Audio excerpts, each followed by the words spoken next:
mais juste... ce matin, nous voulons parler des dangers de l'impatience. Les dangers de l'impatience. Tout le monde répète les dangers de l'impatience. Est-ce qu'on peut encore répéter les dangers de l'impatience?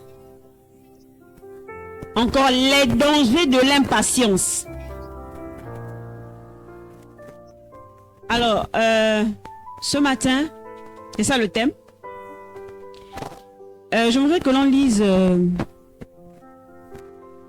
dans Jacques chapitre 1, chapitre 4, verset 1.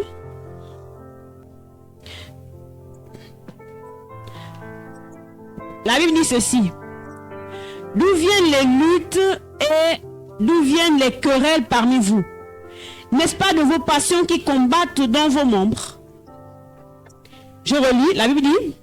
D'où viennent les luttes et d'où viennent les querelles parmi vous? N'est-ce pas de vos passions qui combattent dans vos membres? Alors, avant peut-être de faire un petit commentaire sur le verset que nous venons de lire.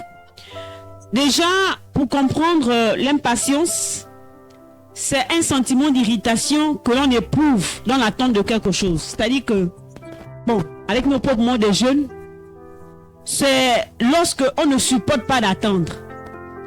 C'est le contraire de la patience, l'impatience. D'accord? Voilà.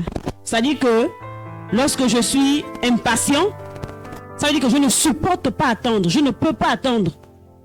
Je veux avoir la chose. Je veux faire cette chose maintenant. C'est ça l'impatience. Et aussi pour nous en tant que jeunes, on doit aussi comprendre que l'impatience se manifeste parfois chez nous par rapport aux choses même qui ne sont pas de notre âge. C'est-à-dire que parfois, on veut connaître, on veut avoir des choses qui ne sont même pas encore de notre âge. Ça aussi, c'est une forme d'impatience. D'accord? C'est-à-dire qu'on veut aller plus vite que l'âge que nous avons. On veut voir certaines choses. On veut entendre certaines choses que nous ne devons même pas encore entendre avec l'âge que nous avons. Et ça manifeste l'impatience. Amen? Alors, on peut d'abord voir les causes. Pourquoi il arrive que nous soyons souvent impatients? Pourquoi on n'attend pas? On n'attend pas le temps qu'il faut pour avoir certaines choses. Pourquoi on se précipite pour vouloir acquérir certaines choses? Pourquoi on se précipite pour faire certaines choses? Pourquoi on se précipite? Donc, l'une des raisons, déjà, lorsqu'on lit le verset que nous venons de lire, il dit d'où viennent les luttes et d'où viennent les querelles parmi vous? N'est-ce pas de vos passions qui combattent dans vos membres? En fait, ici, on dit tout simplement que il y a des passions. Les passions ici, ce sont des goûts très prononcés. Des choses qui sont irrésistibles. Qui nous poussent à vouloir faire certaines choses. Donc ça sont les passions. Et ces choses-là, qu'est-ce que ces choses font? La Bible dit que ce sont les passions. Ces passions-là, les désirs que nous avons, les désirs-là, ça lutte au-dedans de nous.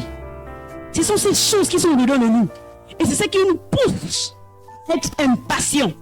On va lire dans Galates, pour mieux comprendre ce que je vais dire. Dans Galates chapitre 5, le verset 9. Dans Galates chapitre 5, le verset 19, je vais dire. Donc Galates chapitre 5, verset 19. La Bible dit ceci. Donc Galates 5, verset 19. Or, les œuvres de la chair sont manifestes. Ce sont l'impudicité, l'impureté, la dissolution. Nous allons continuer jusqu'au verset 20. L'idolâtrie, la magie, les inimitiés, les querelles, les jalousies, les animosités, les disputes, les divisions, les sectes, etc., etc. Lorsque vous continuez, vous allez voir qu'il y a tellement de choses. En fait, ici, on nous montre ici les œuvres de la chair. Les choses auxquelles la chair s'attache. Les choses qui font plaisir à la chair. Ce sont ces choses-là. Mais ces choses viennent d'où? Ça vient de notre chair. Et ces choses sont causées, effectivement, par les choses, en fait, ce sont ces choses-là qui luttent au-dedans de nous. Ces passions que nous avons. Il y a des choses qu'on veut satisfaire au-dedans de nous. Et la Bible dit que, en fait, ce sont les passions que nous te donnons de nous. Ces désirs-là, ça lutte. Je veux faire ça. J'ai envie de ça. Je veux voir ça. Et ça lutte au-dedans de nous.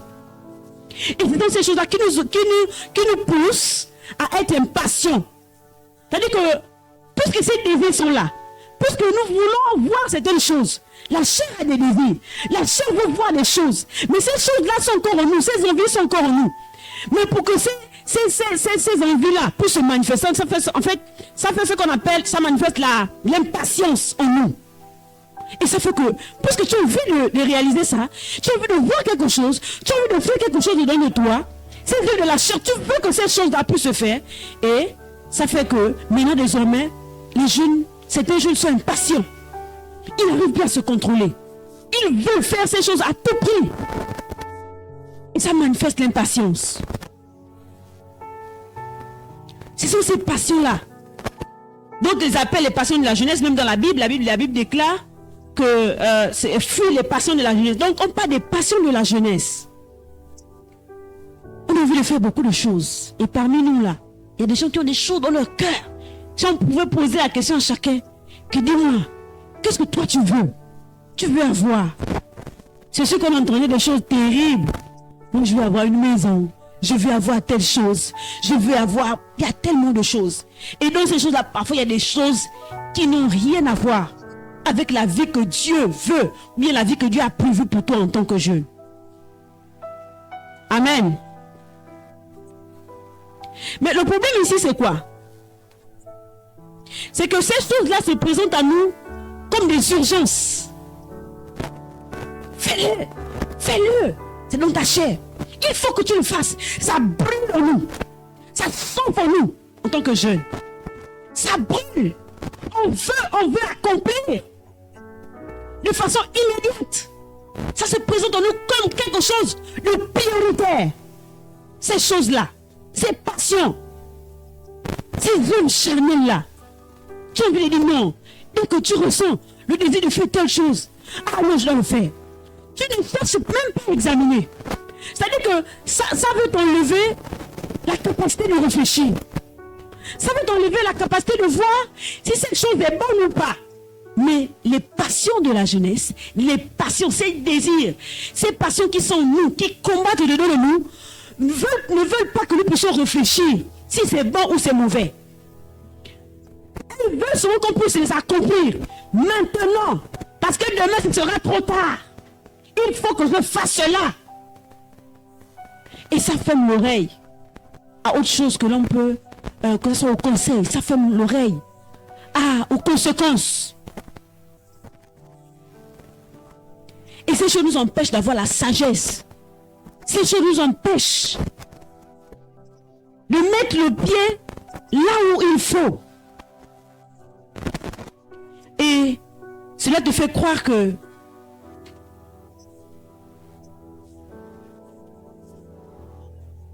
tard. Si tu fais ces choses plus tard, ce sera trop tard pour toi.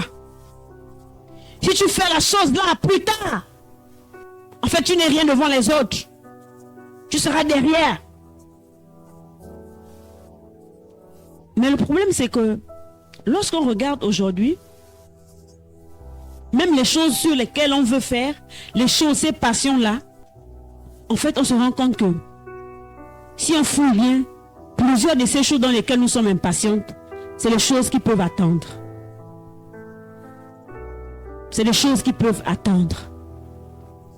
Mais c'est parce que notre chair nous secoue.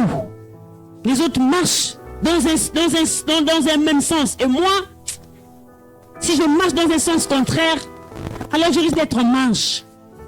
Alors parmi ces choses, par exemple, il y en a, par exemple, ils ont besoin de beaucoup de choses. Il y en a aujourd'hui avec la technologie qui a évolué, il y en a par exemple qui veulent avoir des grands téléphones, qui veulent avoir des chaussures, des grandes chaussures, qui veulent avoir des grandes sommes, parce qu'ils veulent faire certaines choses. Et quand ils regardent, ils se disent non, il faut que j'ai cette chose-là. Et c'est ce désir. Parce que tu as vu l'autre avec ça, il faut que j'ai ça. D'autres par contre, ils se disent, ma copine, ou bien mon ami a un copain, mon ami a une copine. Ma copine a son petit ami. moi aussi, je dois le faire. Sinon, je vais quand même poser la question, si je dis que je n'ai pas, je serai gêné, j'aurai honte. Si par exemple, on me dit que je ne dois pas aller, bien je ne dois pas là où les grandes personnes sont là et que ces adultes sont en train de parler, par exemple. Mais toi, comme toi, tu as toujours envie d'écouter ce que les adultes disent. Tu es curieux. Et la curiosité va faire quoi? Va faire que maintenant, lorsque tu viens en cachette. Tu vas écouter aux portes. Et quand tu vas chercher à écouter aux portes là, mais peut-être que la chose qu'on t'a dit de ne pas écouter, tu vas écouter ça. Lorsqu'on dit de ne pas fouiller dans les affaires personnelles, lire les notes d'autrui, par exemple. Parce que c'est ça aussi. Si je suis impatient, on te dit ne touche pas, ne lis pas les choses d'autrui, ne fouille pas les affaires des parents. N'entre pas dans les choses des parents pour fouiller n'importe comment en leur absence. Mais si tu es impatient et que cette personne t'amène à la curiosité, tu veux aller forcément fouiller, tu veux forcément aller voir ce qui se passe. Qu'est-ce que papa a caché? Qu'est-ce que maman a mis dans sa chambre? Ben, ça aussi, tu peux peut-être voir des choses qui ne sont pas à ta portée. Tu ne dois pas écouter, par exemple, aux portes. Parce que écouter aux portes, c'est quelque chose qui n'est pas bien pour un enfant. Et l'une des choses qui m'a souvent, que je dis toujours aux jeunes, c'est lorsque les adultes sont assis et ils sont en train de parler de quelque chose, la moindre chose, tu sens que c'est quelque chose qui ne te concerne pas, la moindre chose, c'est de te lever. Mais ce qui est bizarre, c'est qu'il y a parfois certains jeunes, lorsque les adultes parlent, nous, on parle aussi de ça. C'est comme si on a dit que non, on parle. Lui aussi, il son avis. Alors que ce n'est même pas à ton âge. C'est un problème même qui ne te regarde même pas. C'est le problème des adultes. Pourquoi on empêche ça? Pourquoi? Parce que parfois, les choses que les adultes parlent, ils ont une maturité d'analyser certaines choses. Mais toi, parfois, tu n'as pas une certaine maturité de pouvoir analyser quelque chose, de pouvoir bien comprendre le problème. Et ça fait que beaucoup d'enfants parfois ont été frustrés par une conversation qu'ils ont écoutée et ils sont analysés à leur manière. Ah, papa a dit ça à maman. Ah, maman a dit ça. Ah, tontine a dit ça. La personne va raconter. Mais tu ne sais même pas pourquoi ils ont parlé de ça comme ça. Peut-être qu'ils ont résoudre un problème. Mais le petit bout, la petite partie que tu as écoutée là, tu analyses ça. Peut-être qu'on passait avec peut-être ton prénom dedans. Tu as entendu c'est fini, on n'a pas parlé de moi. Tu gardes ça dans le cœur. Parfois, tu n'en parles même plus. Et beaucoup des enfants grandissent parfois avec des choses qu'ils ont mal compris. Ils ont mal compris. Pourquoi? Ils ont été curieux. Ils étaient au moment où il ne fallait pas. Ils ont mal analysé. Donc, l'une des choses qui t'empêche d'écouter, c'est parce que il y a des choses que tu ne peux pas analyser. Le bon raisonnement par rapport à ce problème-là, tu ne peux pas. Alléluia. Alléluia. Et l'autre chose qui fait en sorte que beaucoup de personnes sont impatients. Ça se manifeste comment? Mais par les plaintes. Ce qui montre aussi parfois que certains jeunes sont impatients, c'est quand ils se plaignent. Moi je veux ça, moi je veux ceci, je veux une voiture. Attends, tu as bien l'âge d'avoir une voiture? Non. Maman t'a dit qu'on ne peut acheter que le sac de 3000. Toi, tu dis que tu as vu une grande marque de ton candidat de classe à l'école là-bas. Il faut que tu aies cette marque-là. Tu es impatient. Et cette impatience-là va t'amener à faire en sorte que tu te plaignes de certaines choses. Si on ne te donne pas. Si par exemple on n'a pas pu t'acheter certaines choses, tu vas te plaindre.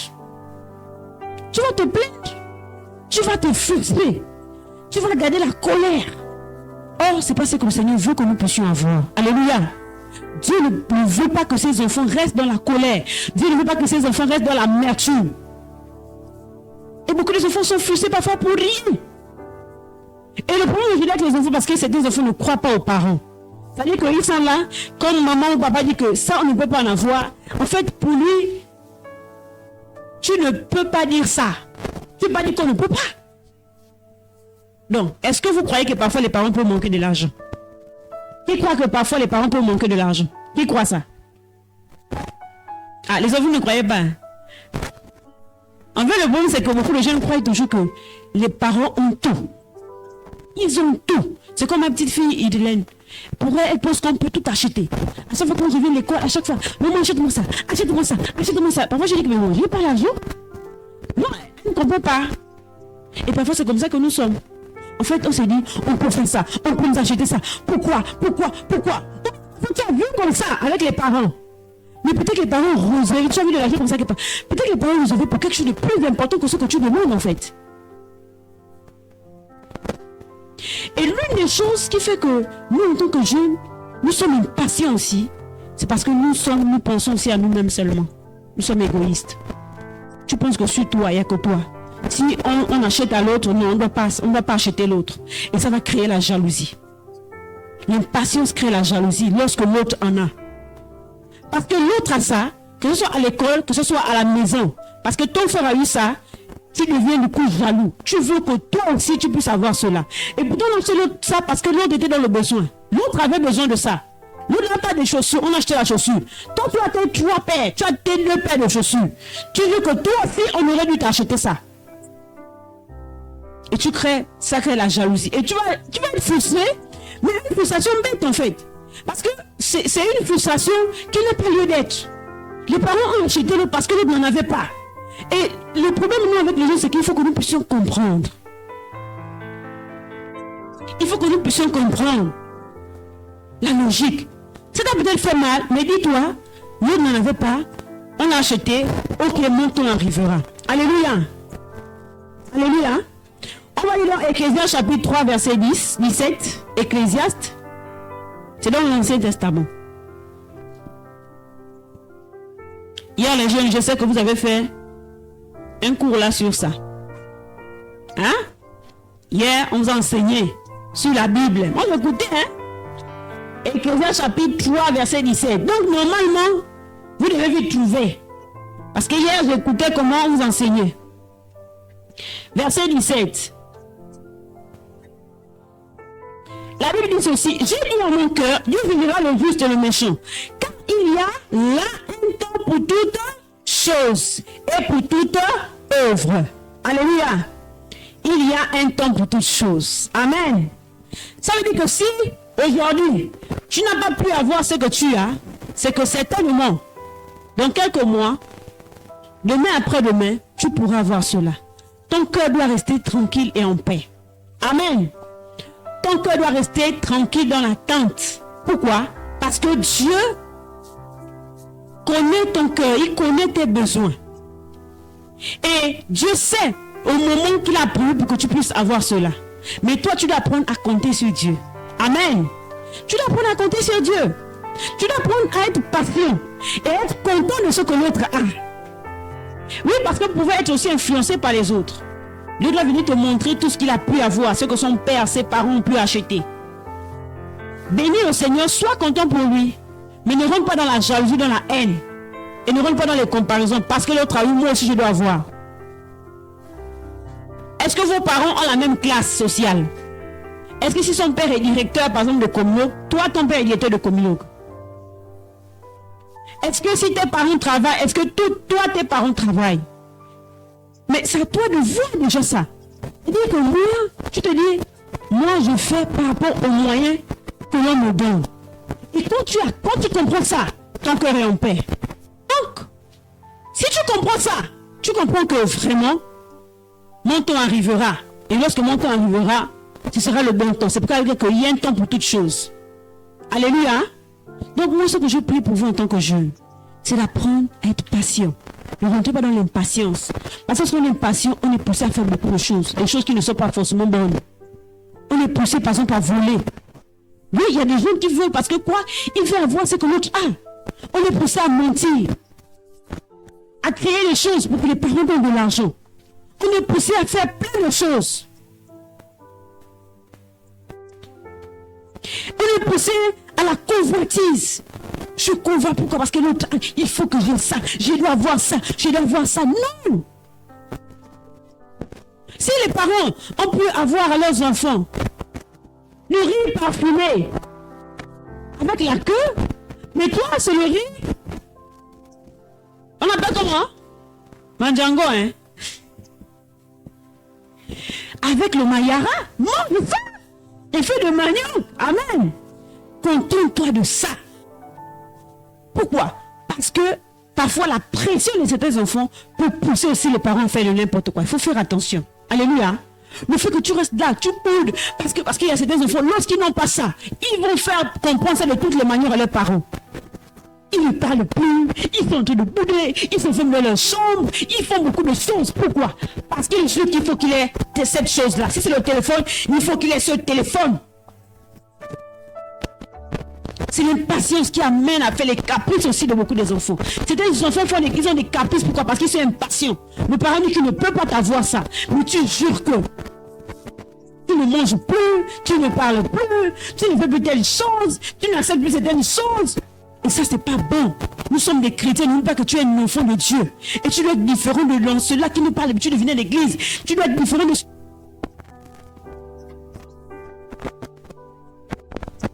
ce que l'on te montre. Ça peut être compliqué. Alors nous allons lire une histoire dans 1 Samuel chapitre 13. Nous allons voir ce qui s'est passé avec certaines personnes qui n'ont pas manifesté la patience. Parce que le problème c'est que quand tu te dis bon ça s'arrête seulement là, quand je suis impatient et puis je fais certaines choses pour avoir ça, tu vas te dire que bon moi ça va s'arrêter là. Non, même dans la Bible on a vu des choses même graves qui sont arrivées à certaines personnes. 1 Samuel chapitre 13 verset 1 à 14. Je vais on va dire quoi? Paraposer l'histoire, on va venir juste au niveau de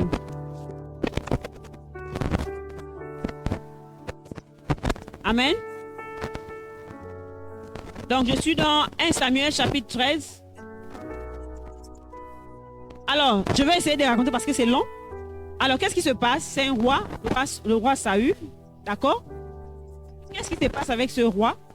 Ce roi devait aller en guerre avec un peuple qu'on appelle les Philistins. Et ce qui est arrivé à ce roi, c'est qu'avant, le roi il s'appelle Saül, il faisait partie du peuple d'Israël. Et qu'est-ce qui s'est passé? C'est qu'en Israël, eux, ils ne partaient pas en guerre n'importe comment. Eux, ils avaient certaines choses. Ils devaient d'abord consulter Dieu, bien faire certains sacrifices. En tout cas, il y avait beaucoup de choses à faire. Mais pour ce roi-là, il fallait qu'il parte en guerre. Le sacrifice, ce n'était pas lui qui devait faire ce sacrifice. Le sacrifice, là, un prophète Samuel qui devait faire ce sacrifice.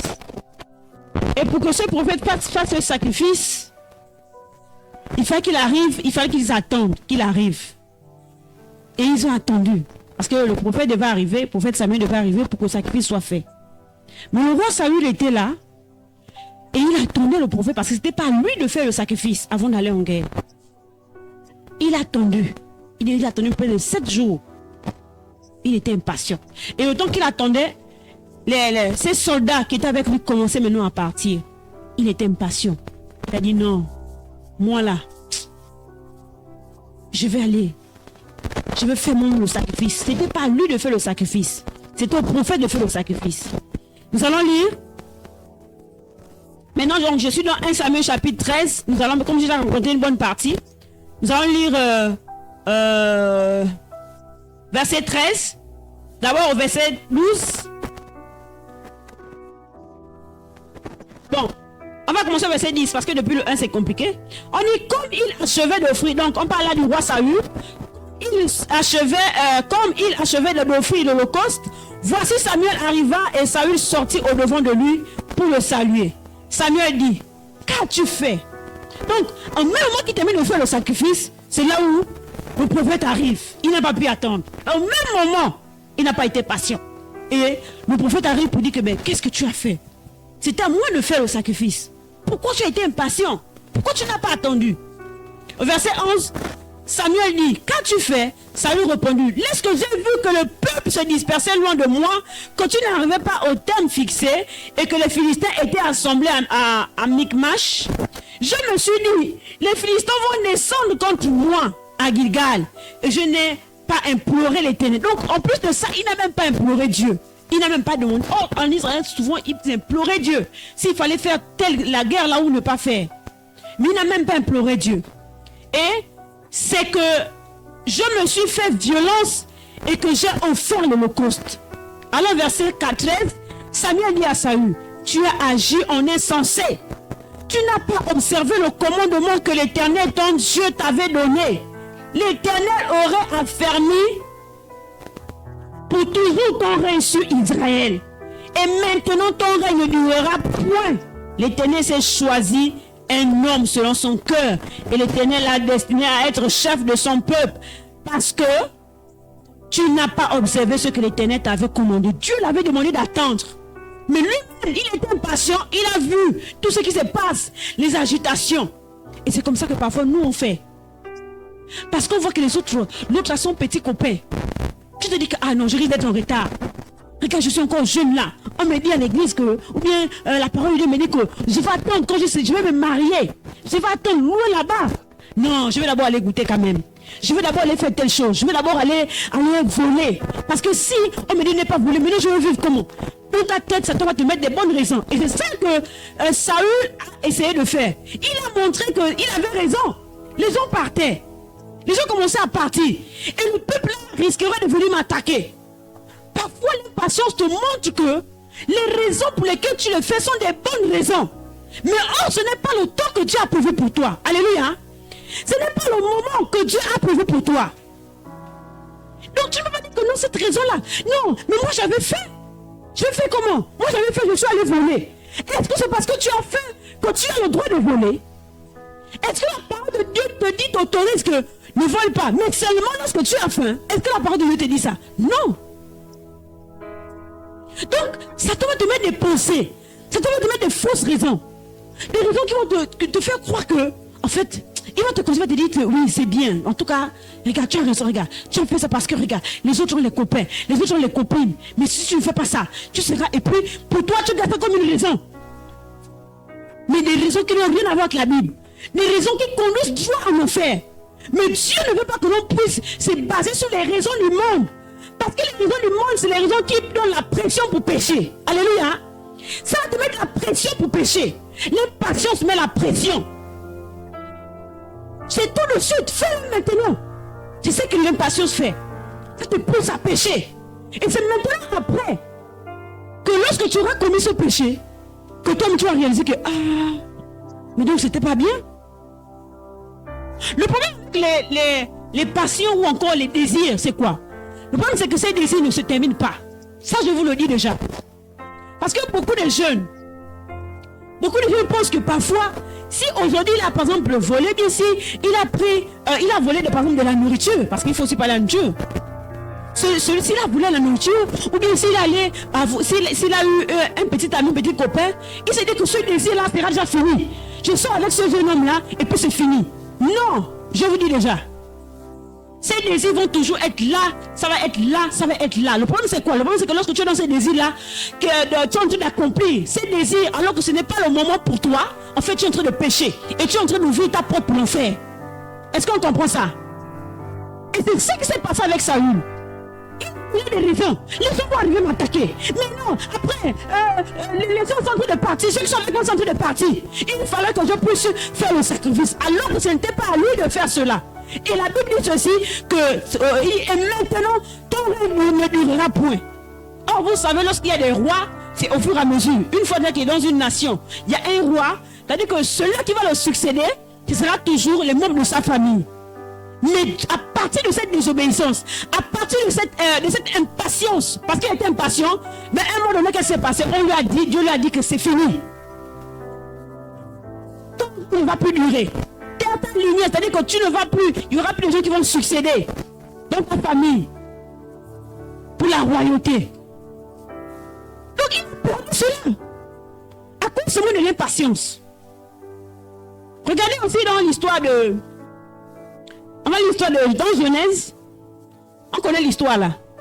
Dans Genèse chapitre 25. Genèse chapitre 25.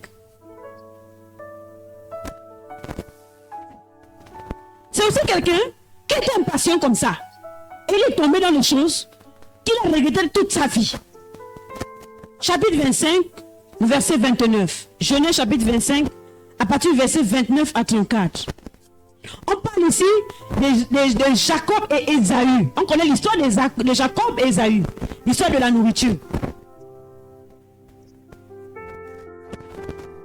verset 25.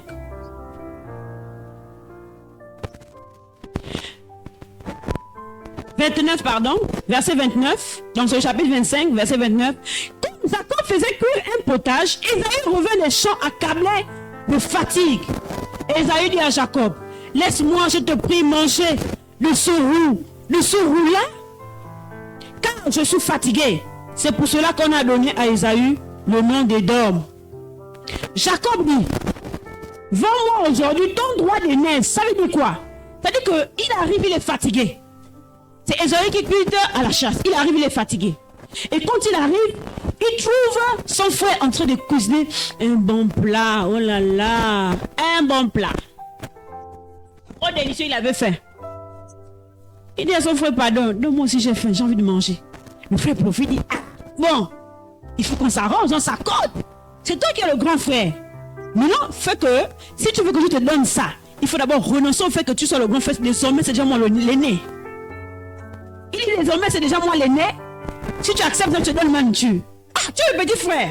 Écoute maintenant ce que l'autre va dire. Il dit, verset 32. Ésaü répondit, ah, voici, je m'en vais mourir. À quoi me sert ce droit d'aînesse? Et Jacob dit, jure-moi d'abord. Il le lui jura et il vendit son droit d'aînesse à Jacob. Alors Jacob donna à Ésaü du pain et du potage, de lentilles. Il mangea et but, puis se leva et s'en alla. C'est ainsi qu'Ésaü méprisa le droit d'aînesse à cause de la nourriture. Parce qu'il était impatient. Même pas dit que bon, moi, je prends le temps même si j'ai faim. Il devait mourir, même s'il durait avec la faim là. Non. Il devait au moins prendre le temps même de préparer. Comment son frère peut donner comment dire, je ne sais pas, quelque chose de compliqué comme ça. Dit que non, à cause de la nourriture. Mais quand je suis devenu le grand frère, lui, Ésaü, il a méprisé ça. Il a dit, de toute façon, ça ne sert à rien. Il a fait la nourriture. La nourriture était là. Donc, tout ce qu'on lui demande, non, je m'en fous. Et c'est comme ça parfois que certains, même à cause de la nourriture, on veut aller voler. On est impatient. Et il a perdu. Si vous lisez bien, je vous conseille d'aller lire l'histoire. Si vous lisez bien ce qui s'est passé par rapport à Ésaü, la bénédiction qui devait revenir à Ésaü est retombée sur Jacob. Pourquoi? Parce que dans le départ, il a vendu son droit d'aînesse. Lisez bien l'histoire, vous allez voir. À cause de cela, c'était compliqué pour lui. Il avait plus la bénédiction qui devait lui revenir. Donc c'est pour dire quoi? C'est pour dire qu'on fait attention à l'impatience. L'impatience a détourné Saül. L'impatience a fait en sorte que Jacob puisse perdre son droit d'aîné. Il était l'aîné, le premier. À cause de l'impatience. Parfois, nous aussi, nous sommes impatients. Nous sommes parfois impatients. Parfois, lorsqu'on a préparé la nourriture au feu, ça chauffe tellement. Il y en a qui se brûlent même. Il veut qu'il va ouvrir, pouf, il se brûle.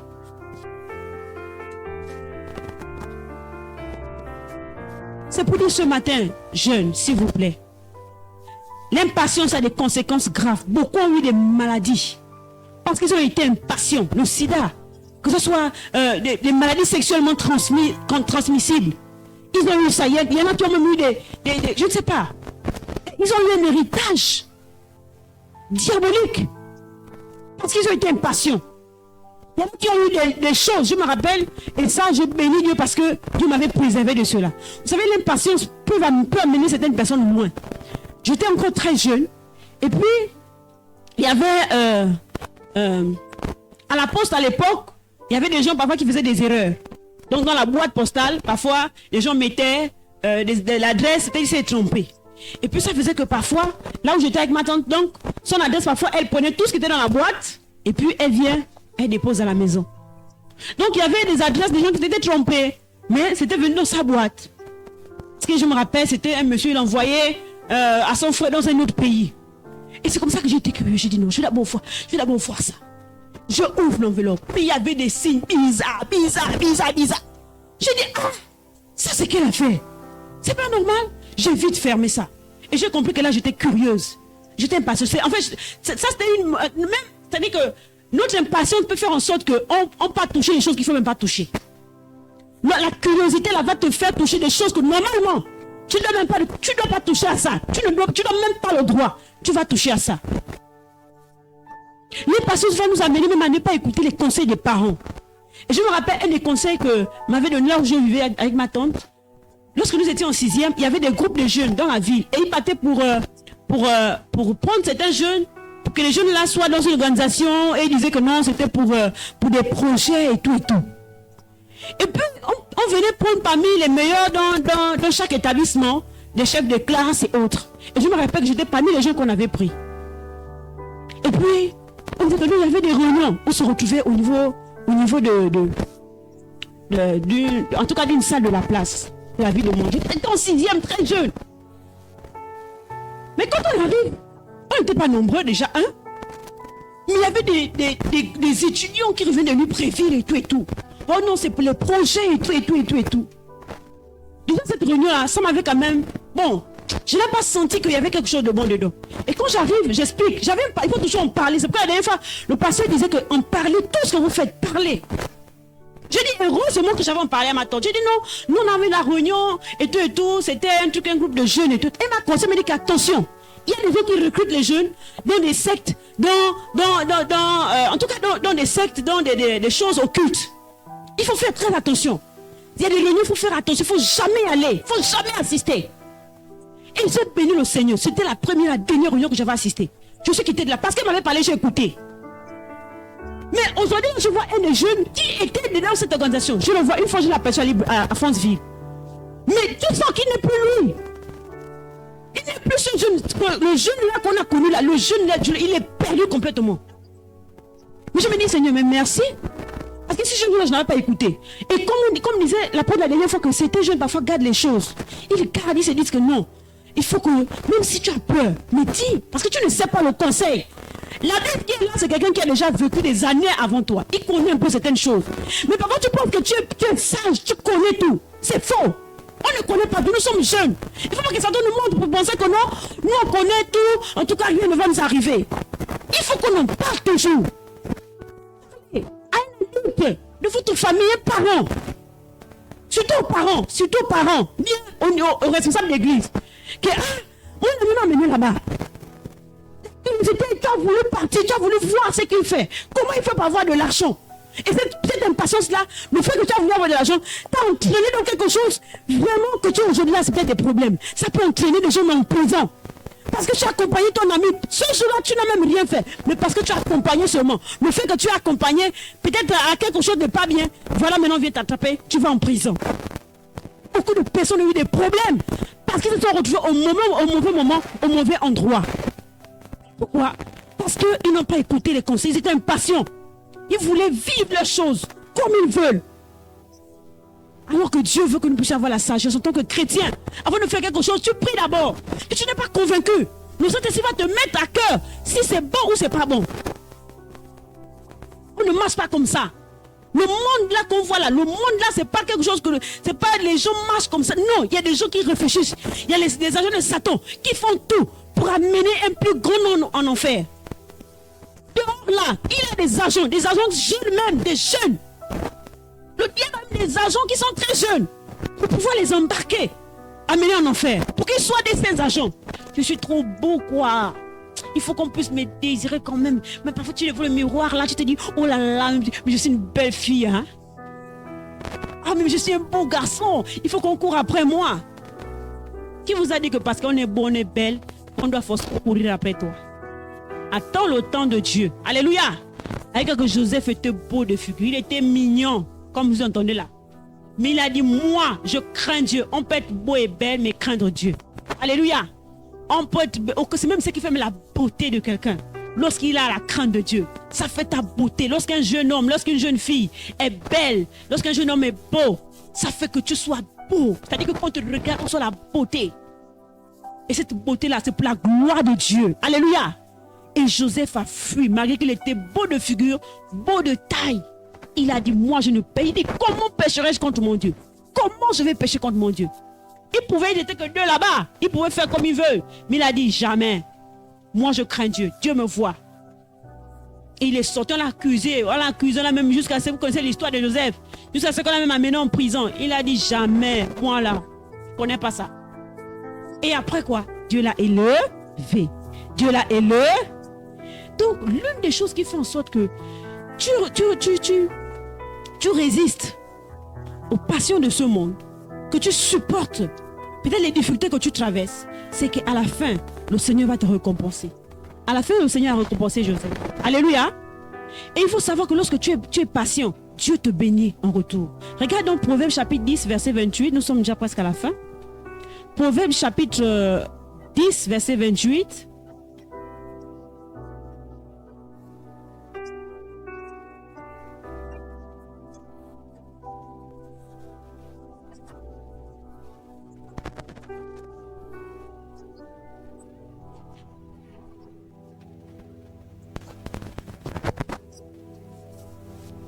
Qui est à la page, peut lire, chapitre 10, verset 28.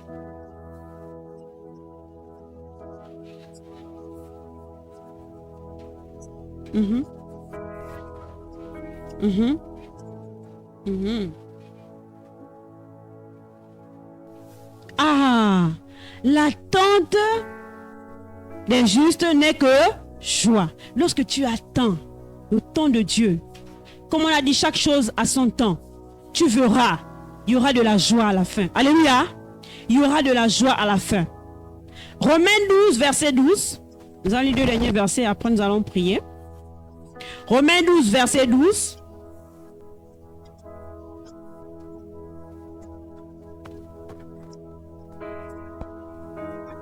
Romains 12, verset 12. La Bible dit ceci. Réjouissez-vous en espérance. Soyez patients dans l'affliction.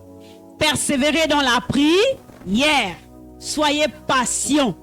Lorsque tu es patient, c'est vrai que dans ton cœur, parfois ça bouillonne. J'ai envie de faire telle chose. Mais lorsque tu es patient, tu attends le temps de Dieu. Sache-le que le Seigneur va récompenser. Et tu n'attends pas, tu ne patientes pas dans les bouderies. Parce qu'il y a des gens qui patientent, qui font semblant, qui disent, bon, moi j'attends. Mais dans son cœur là-bas, ça chauffe. Vraiment, il faut que je fasse telle chose. Il faut que je puisse avoir telle chose. Non. Il faut que ton cœur soit en paix. C'est pourquoi quand tu sens que ton cœur s'agite, tu dis Seigneur, la Bible dit même là, il dit persévérer dans la prière. Seigneur, calme mon cœur. Calme mon cœur. Donne-moi la force de supporter. Donne-moi la force de tenir en tant que jeune. Il y a des jeunes qui me tentent là-bas. Donne-moi la force. Donne-moi la capacité de supporter, de tenir ferme. Alléluia.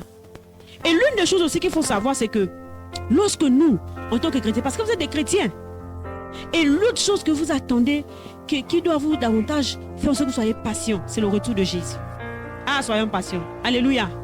C'est vrai qu'il y a des difficultés. Sur la terre, il y a des difficultés. Je ne suis pas en train de dire que non, ce sera toujours bon, ce sera toujours non. Il y a des difficultés. Mais qu'est-ce qui est notre consolation? C'est que Jésus revient bientôt. C'est que peu importe le nombre d'années, je sais un jour. Tu sais, les gens, surtout il y a des personnes parfois qui ne croient pas que Jésus revient. L'une des choses qui me fortifie toujours, c'est que quand je regarde la Bible et que je vois que beaucoup de choses se sont déjà accomplies, beaucoup de choses que Jésus a dites, on a prophétisé avant dans l'Ancien Testament que Jésus devait venir et tout, et tout, et tout, et tout. Il est arrivé. S'il a pu venir, il est venu mourir pour l'humanité. Pourquoi que ce même Jésus ne reviendra pas comme il a dit dans sa parole? Sa parole est vérité. Et il a dit que vous priez les malades seront guéris. Il y a beaucoup de choses que j'ai déjà vues Dieu agir. Il y a beaucoup de choses dans la Bible qui se sont déjà accomplies. Mais si ces choses se sont accomplies, c'est son retour qui va passer. Mais Dieu ne joue pas avec le retour de son Fils. Jésus reviendra et c'est certain. Et ça doit te fortifier. Même si c'est pourquoi, et c'est l'une des choses qui m'a toujours beaucoup aidé, le style en difficulté. Je sais qu'un jour ces choses vont s'arrêter, les mauvaises choses. Je sais qu'un jour les problèmes finiront. Je sais qu'un jour je serai dans le repos. Et en Romains 12, verset 12, la Bible dit ceci. Romains 8. Ah là là, c'est 8. Romains 8, verset 12. J'espère que je me trompe. Non, Romains 8, verset 18. On avait déjà lu Romains 8, 12, verset 12, non? On a déjà Romains 8, verset 18. La Bible dit ceci. J'estime que les souffrances du temps présent ne sauraient être comparées à la gloire à venir qui sera révélée pour nous. C'est-à-dire que, en fait, la Bible dit que tout ce que tu es en train de vivre là, les souffrances que tu vis, les difficultés que tu es en train de traverser, on ne peut pas comparer ça à la gloire qui arrive, à ce que nous allons vivre dans le ciel. Amen. C'est pas comparé, ce n'est rien. Le fait que tu n'as pas pu avoir à manger, le fait que tu n'as pas pu avoir un vêtement, le fait que tu n'as pas pu avoir, je ne sais pas, l'argent pour le taxi, peut-être que tu as transpiré, tu as marché, tu quittes à l'école au soleil. Hein? Comme il y a des qui du lycée là-bas jusqu'à Bellevue, peut-être que parfois il n'y a pas le taxi, je ne sais pas. Il y a des gens parfois qui marchent, il y a des difficultés. Dieu sait que vous avez des difficultés. Mais la Bible dit que tout ce que vous traversez comme difficulté dans vos vies là, ce n'est pas comparé avec ce qui va se passer lorsqu'on sera au ciel. Alléluia. Ce n'est pas comparé à la gloire à venir. Ce n'est pas comparé à la vie, la meilleure qui nous attend. Toutes ces choses-là pour nous faire, tous ces problèmes, c'est pourquoi il faut qu'on s'attache à Jésus. Parce que si tu ne t'attaches pas à Jésus, malgré les problèmes, mais ça veut dire que si tu t'attaches pas à Jésus, mais tu vas encore trouver des véritables problèmes terribles en enfer. Ce sera encore plus grave. Alléluia. Donc, jeunes, ce matin, mon point, encore mon exhortation, c'est soyez patients. Ne courez pas comme les autres. Amen. Vous êtes des chrétiens. Apprenez à faire part à Dieu vos besoins. Apprenez à attendre au temps de Dieu. Ne vous précipitez pas. N'allez pas toucher aux choses qu'il ne faut pas toucher. Parce qu'il y a des mauvaises conséquences. Il y a des choses, il y a des personnes qui sont même mortes à cause de l'impatience. Ils sont allés parce qu'ils ont voulu faire groove. Moi, j'entends parfois des jeunes qui sont allés parce que les autres, ah non, il y a un groove à Franceville. Le jour là, la voiture qui est montée dedans, parfois c'est l'accident, la personne est morte. Et c'est des problèmes. Mais toi, tu es chrétien, tu ne vas pas te comporter comme ça. Il faut qu'on sente la différence entre celui qui est chrétien et celui qui n'est pas chrétien. Dis-toi, je suis chrétienne et je suis chrétien jusqu'à ce que Jésus revienne. Même si je quitte cette terre-là, je sais que je serai avec le Seigneur Jésus. Alléluia. Donc, attachez-vous, ne courez pas, laissez, soyez en paix. Ne vous rentrez pas dans la jalousie, dans les frustrations, dans l'amertume, dans les plaintes. Ne tombez pas dans ça. Ces choses-là n'amènent du tout à rien, à rien. Je prie que vos cœurs s'attachent au Seigneur. Et en attendant le retour de Jésus, soyez fortifiés. Alléluia. Regardez le message qu'on vous a donné. Il faut être patient. Il y a des choses, il faut être patient dans la vie. Quand tu n'es pas patient, tu risques de faire des bêtises qu'après tu pourras regretter. Lorsque j'étais petit, mes témoignages, il ne faut pas rire. 2, attention à ce que vous racontez. Voilà, on dit il ne faut pas rire, elle commence à rire. Alors quand j'étais petit, parce que vous pensez souvent qu'on est parfait. Non, on n'a pas été parfait aussi. On a appris au fur et à mesure. Daniela n'était pas encore née. Elle était encore en projet chez Dieu. Et puis, mon papa travaillait à Comilog. On nous a donné les jouets. Parce qu'on recevait les jouets à Comilog pour faire des jouets. Et puis, on a donné ça avant le 24. Donc, il est arrivé, il a déposé. On n'a rien vu. Il a dit qu'il va nous montrer ça le 24. On va se mettre un gros carton. Oh, papa aussi comme moi. On va attendre le 24 loin, il reste encore une semaine. On dit non. Qu'est-ce qui s'est passé dans le cœur? L'impatience. Vous voyez, non? Vous savez, quand vous êtes impatient, vous faites des bêtises. Parce que ce que vous faites dans l'impatience, vous ne pouvez pas dire ça à tout le monde. N'est-ce pas? Parce que vous savez qu'on ne va jamais vous accorder ça. Alors, qu'est-ce qu'on a fait? On a trouvé lorsqu'il allait au travail. Maman n'était pas aussi là. On allait en cachette. On a ouvert le carton. On a regardé. Il y avait un jouet comme la télévision. Donc c'était comme un écran. Tu réglais et puis ça chantait. Il y avait les biscuits, il y avait les bonbons. Vous savez que lorsque vous faites ça, vous dites non, on a vu, on laisse seulement. On a fermé. Après, on s'est dit non, on va quand même encore aller. On va encore essayer. C'est ça le problème avec l'impatience. On est parti, on a ouvert les paquets de bonbons. On s'est seulement un. Oui. On a ouvert le paquet. Les enfants, quand les enfants ne réfléchissent pas, si vous ouvrez les bonbons, forcément, on va savoir que vous avez ouvert. Mais quand vous êtes jeune là, on ne réfléchit pas. On a ouvert, on a commencé à bouffer un peu les biscuits, un peu les bonbons. On a dit, on va essayer. Je me souviens, il fallait régler un bouton sur l'écran là. Mais comme vous n'avez pas expliqué, l'impatience, ça va eu le temps de lui dire que bon, voilà comment on fait. Voilà, nous-mêmes, on a joué au sage. On a réglé, on a cassé. Bam! Ah! On a refermé le carton. Et puis mon père a remarqué que le carton qu'on a ouvert. Quand tu l'ouvres comme ça là, les bonbons ne sont plus dans le paquet. Ah, les bonbons sont partout. Les biscuits. On nous a dit, qui a touché? D'après vous, la réponse c'est quoi? Ah! C'est pas moi. Est-ce que parfois les parents ont besoin de nous répondre? Ils connaissent que c'est forcément nous. Donc pire encore, on a dit c'est pas moi. On nous a punis. Et on a dit c'est fini, pouf. De toute façon, il a cassé un jouet déjà. Je ne sais plus. Je ne sais même pas si on a encore de le jouer là. On a dit ok, vous avez cassé? Ok. Qui va prendre ce qui est cassé et qui va laisser ce qui est cassé? Vous avez cassé, vous avez fait les bonbons. Puni. Le regret que j'ai eu là, à un moment donné, je m'assois, je dis, mais tu m'as boule aussi quoi. Tu m'as boule, tu es le grand frère. Tu ne peux pas, on te dit, il faut être patient. Et l'histoire là m'a marqué. Hein? J'ai dit non, dans ma vie, mais j'attends. Vous voyez, non? À cause de l'impatience, j'ai été puni. 2, j'ai cassé parce qu'on n'a pas eu le temps de m'utiliser, de me montrer comment on utilise. C'est ça l'impatience. Quand vous êtes impatient, vous touchez à des choses, on ne vous a pas tout expliqué. Ah oui, il y a des choses qu'on n'explique pas tout de suite. Mais vous faites des choses que vous pensez connaître. Non, pensez connaître, on pensait maîtriser. Puisqu'on a d'abord fait, on a tourné une fois, on a vu comment ça chante. On s'est dit non, allez, on a appuyé. On ne savait pas qu'il ne fallait pas faire ça. Et on a cassé. Et il y a beaucoup de jeunes qui ont fait des choses et qui ont regretté toute leur vie à cause de l'impatience. Jeunes gens, soyez sages. Amen. Si quelqu'un te dit, fais ça, tu dis non, j'attends le bon moment. Même les adultes, on est patient. Regardez, jeunes gens, je vous en supplie. Il y a des choses que Dieu va nous donner. Mais attendons. Les jouets, c'était pour nous, non? Est-ce que c'était pour les parents? C'était pour nous, non? Mais à cause de l'impatience, on a gaspillé, non? On a cassé même avant qu'on donne ça. On a tout gâché. Vous voyez? Parfois, il faut attendre. Téléphone, tu n'en as pas. Attends. Moi, j'ai eu mon premier téléphone, j'étais en première. Ah, vous me regardez, vous dites, oui, j'ai attendu. Tous les autres, j'étais responsable des jeunes chrétiens. Les jeunes que j'encadrais qui étaient en 6e avaient des téléphones. Mais moi, leur responsable, je n'avais pas de téléphone. Je dis pas, parce que mes parents ne pouvaient pas marcher. À l'époque, la puce, c'était 30 000 francs la puce. Oui. Là même, c'est même gratuit. 30 000 francs la puce. La puce. Oui. Ah, la puce, c'est même pas le téléphone. La puce, c'était 30 000. Donc, les petits-enfants avaient le téléphone. Moi, j'étais obligé d'attendre. J'ai attendu. Il y a des gens qui faisaient mauvaises choses. Hein. Rien que pour avoir le téléphone. Donc, les jeunes, soyez patients. Mais le diable, qui met l'impatience sur le cœur? Le diable. Donc, vous aussi, ne soyez pas les autres. Attendez votre temps.